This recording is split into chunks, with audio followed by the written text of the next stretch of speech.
right? You see how this works. It's just, well, here are ways you can be creative, and here are strata of accomplishment within those ways. And so then the question is, what does it look like? Yes? Probably a bit outdated with the cookbook. Should be like, how many views did my blog? Yes. Yes, fair enough. And this probably needs to be updated to reflect that. So there's the distribution of scores. Now that's dismal. That's a dismal thing to look at. You have to understand that. Why? Look at this. 0, right? The median person has not done anything creative ever in their life with anything on any dimension. Right? It's really important to know that. And then you have these horrible people out here. Right? They do everything.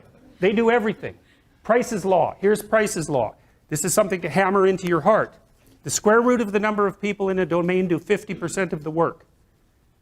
Okay, so let's go through that. You have 10 employees. 3 of them do half the work. Makes sense. That's reasonable. You have 100 employees. 10 of them do half the work. Well, that's a problem. So the other 90% are doing the other half. Who cares about them? You have 10,000 employees. 100 of them do half the work. Right, so here's a nasty little law. As your company grows, incompetence grows exponentially and competence grows linearly. Got it? Right? Because with 10, it's 3 who are doing half the work, but at 10,000, it's 100 that are doing half the work. So 9,900 of your employees are doing as much as the best 100. You might not even know who the best 100 are, but probably they know. And maybe their peers know too. And so one of the things that's really interesting when big companies start to shake, which means maybe they've had a bad quarter or 2 bad quarters, and the stock price starts to tip down, and the hot people who have options are not very happy about that, and maybe they start to announce layoffs, all the 100 people who have opportunities leave. And they're the ones who were doing half the work. So boy, that puts your company in a pretty rough situation, because now you've got the 9,900 people left over who were only doing half the work. And the next time you announce layoffs, the next most productive 100 leave. And so then you're left with nobody who's productive and a massive overhead payroll.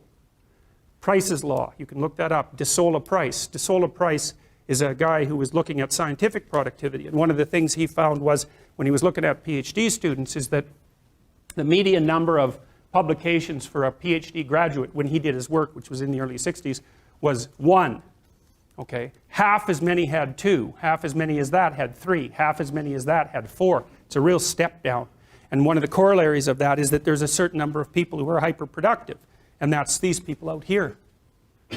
And if you were graphing the distribution, let's say you graphed how many people in a population of 300 had $10,000 in a savings account. It would look very much like this.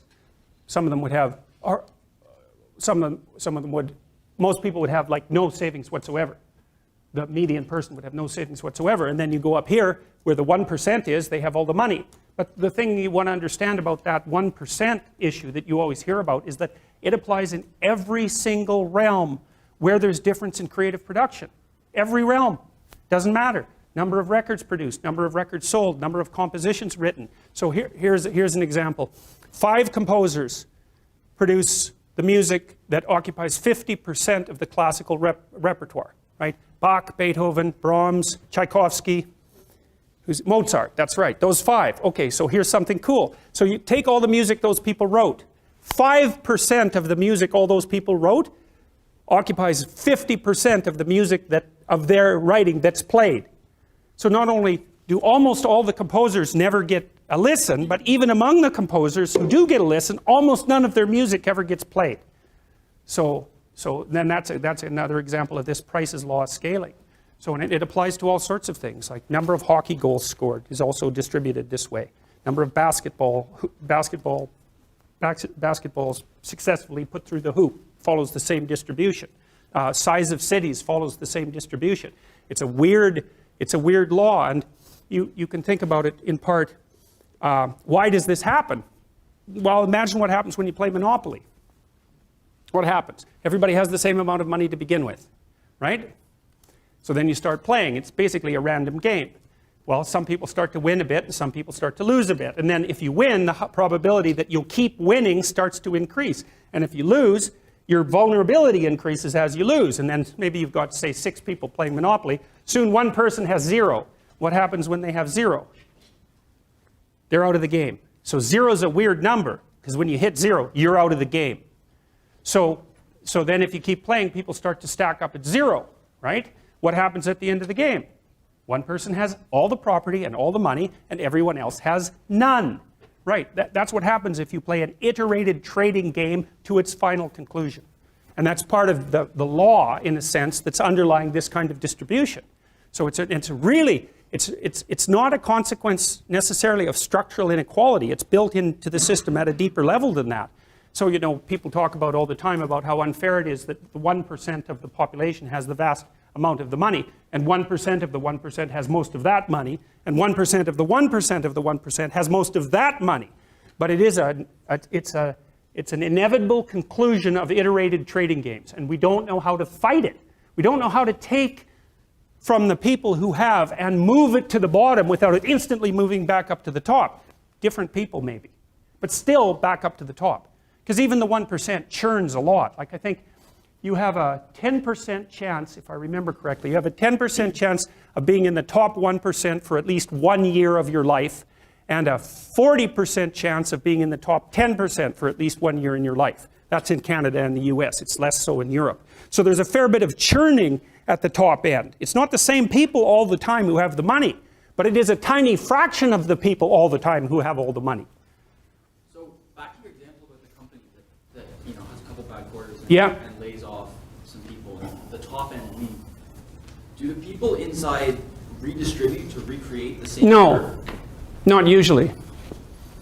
I mean, they do, but it's attenuated. Okay. Because the people, I mean, if you reshuffled the entire company and put everywhere somewhere else, there's some probability that some of those people would rise to the top that weren't at the top before. But in that company, that isn't generally what happens. People get stuck in their niche and they don't move. Okay. So, yeah. This is, you wonder sometimes, well, how can companies die so quickly? Well, they go into a death spiral that's almost impossible for them to get out of. So, and it can happen extraordinarily quickly. This is why, you know, the typical Fortune 500 company only lasts 30 years. That's it. It's not that easy for these behemoths to continue existence across time. So, and it's because it's really easy for something to die. It's very unlikely that it will be built. It's very unlikely that it will be successful. And once successful, it's very unlikely that it will continue to duplicate its success because the underlying landscape shifts on it and it doesn't know where to go. And that's also partly because it's not that easy to integrate creative people into your company, right? You certainly don't want them at the bottom because they're supposed to be people who are doing what they're told to do. So you filter out a lot of them at the bottom, and then you need them at the top, but they've already been filtered out. And also creative people are troublesome to work with because they're always, how do you evaluate a creative person?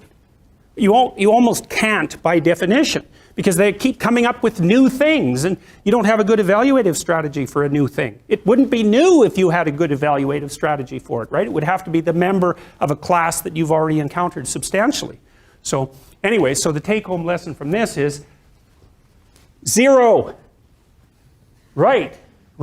And then that's like a graph of monetary distribution as well. And the problem with being at 0 is it's very difficult to get out of 0. This is also why people get stuck in poverty, you know. You can't get a bank account if you don't have any money, right? There's a bunch of things that start to move against you when you're at 0 that you can't shake. It's very difficult to get out of the pit here, because 0 is a kind of pit.